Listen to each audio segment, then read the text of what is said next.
नमस्कार, आप देख रहे हैं जेकेटी न्यूज। आइए देखते हैं आज सुबह की बड़ी खबरें। ओडिशा के बरगढ़ में सोमवार को चूना पत्थर ले जा रही मालगाड़ी की 5 बोगियों पटरी से उतर गई।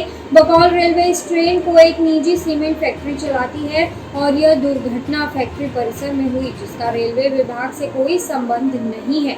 इससे पहले बालासोर में 3 ट्रेनों की टक्कर के चलते 275 लोगों की मौत। बिहार के उप मुख्यमंत्री तेजस्वी यादव ने भागलपुर में निर्माणाधीन पुल का हिस्सा ढहने के बाद आईआईटी रुड़की की रिपोर्ट का हवाला देते हुए कहा है, हमें पहले से आशंका था कि इसी के डिजाइन में कमी है। यादव ने कहा, हमने निर्णय लिया था जो पुल की पूरी तरह से तोड़कर नए सिरे से कार्य को शुरू करेंगे। 57 साल की उम्र में शादी करने को लेकर ट्रोल्स द्वारा बूढ़ा और खूसट कहे जाने पर अभिनेता आशीष विद्यार्थी ने इंडिया टुडे से कहा है, क्या हमें दुखी होकर मर जाना चाहिए। उन्होंने आगे कहा, जब कोई बूढ़ा होता है तो उनकी देखभाल कौन करता है। ऑनलाइन ट्रोल करने वाले इन लोगों में से कोई भी मेरी देखभाल नहीं करेगा।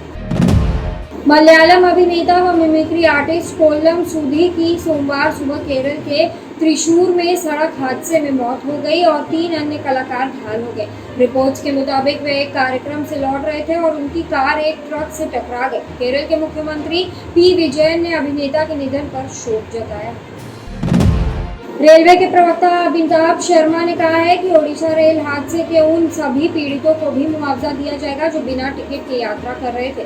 गौरतलब है, रेल मंत्री अश्विनी वैष्णव ने हादसे में मरने वाले के परिजन के लिए 10-10 लाख, गंभीर रूप से घायलों के लिए 2-2 लाख और मुआवजे का ऐलान किया था। केरल में राज्य परिवहन निगम की बस में हस्तमैथुन करने को लेकर गिरफ्तारी के बाद जमानत पर छूटे शख्स का ऑल केरल मेंस एसोसिएशन के लोगों ने मालाएं पहनाकर स्वागत किया। शिकायतकर्ता ने कहा, शख्स का इस भव्य तरीके से स्वागत किए जाने से उसे एक मीम बना दिया है। शिकायतकर्ता ने इस स्वागत को घिनौना कार्य बताया। ओडिशा में ट्रेन हादसे वाली जगह पर रविवार रात ट्रेनों की आवाजाही शुरू होने के बाद रेल मंत्री अश्विनी वैष्णव लापता लोगों के बारे में बात करते समय रो पड़े। उन्होंने कहा, जिन परिवारों के लोग हो गए हैं, जल्द से जल्द उनके परिजनों के उनके पास पहुंचे और यह हमारा दायित्व है। हमारा दायित्व अभी खत्म नहीं हुआ है। बिहार के भागलपुर में गंगा नदी पर बन रहे पुल का हिस्सा ढहने को लेकर एक चश्मदीद ने कहा है, शुरुआत में हलचल हुई जिससे लगा कि बहुत बड़ा धमाका हुआ है। चश्मदीद ने कहा, कुछ समय के बाद पता चला कि पुल ध्वस्त हो गया है। यह सब भ्रष्ट सरकार के कारनामा को बताता है। इस पर कार्रवाई होनी चाहिए।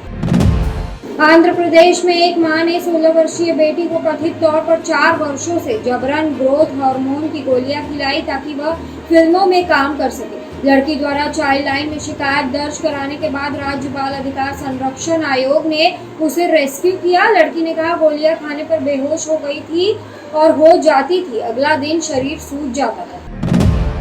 ओडिशा में बालासोर में ट्रेन हादसे वाली जगह पर बंगाली में लिखी गई प्रेम कविताओं के पन्ने बिखरे मिले हैं।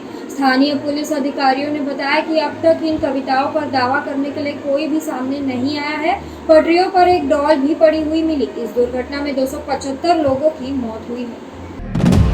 यौन उत्पीड़न के आरोपी व WFI प्रमुख बृजभूषण शरण सिंह के खिलाफ विरोध प्रदर्शन के बीच पहलवान साक्षी मलिक, विनेश फोगाट और बजरंग पुनिया ने शनिवार को दिल्ली में गृह मंत्री अमित शाह से उनके आवास पर मुलाकात की। बकौल इंडियन एक्सप्रेस 2 घंटे तक चली इस मुलाकात में पहलवानों ने जल्द से जल्द चार्जशीट दायर किए जाने की मांग की। उत्तर प्रदेश के इटावा में पत्नी के बाल पकड़कर उसे डंडे से बेरहमी से पीटते शख्स का वीडियो सामने आया है। आरोपी ने कथित तौर पर दहेज की मांग पूरी न होने पर मारपीट की और पीड़िता की मां से उसके पति व सास ससुर के खिलाफ शिकायत दर्ज कराई है। बकौल पुलिस मामले में केस दर्ज कर लिया गया है।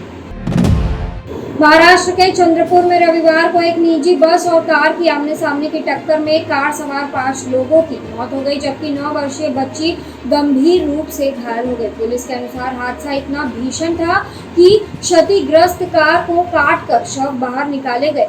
मरने वालों में 3 महिलाएं और सभी आपस में रिश्तेदार थे। कांग्रेस नेता राहुल गांधी ने न्यूयॉर्क यानी अमेरिका में भारतीय समुदाय को संबोधित करते हुए कहा है, आधुनिक भारत का मुख्य निर्माता एक एनआरआई था और महात्मा गांधी एक एनआरआई थे। उन्होंने कहा, स्वतंत्रता आंदोलन के हमारे सभी नेता मेरे परदादा जवाहरलाल नेहरू, BR अम्बेडकर, सरदार वल्लभ भाई पटेल, सुभाष चंद्र बोस सभी एनआरआई थे और उन सबके विचार खुले थे।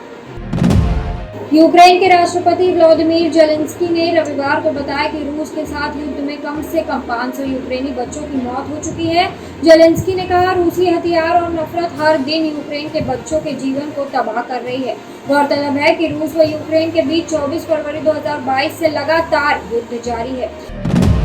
ये थी आज की खास खबर। इसी तरह की खबरों के लिए देखते रहिए JKT न्यूज़। और अगर आपने हमारे चैनल को अभी तक सब्सक्राइब नहीं किया है तो बेल आइकन का बटन दबाकर चैनल को लाइक, शेयर, सब्सक्राइब जरूर करें। धन्यवाद।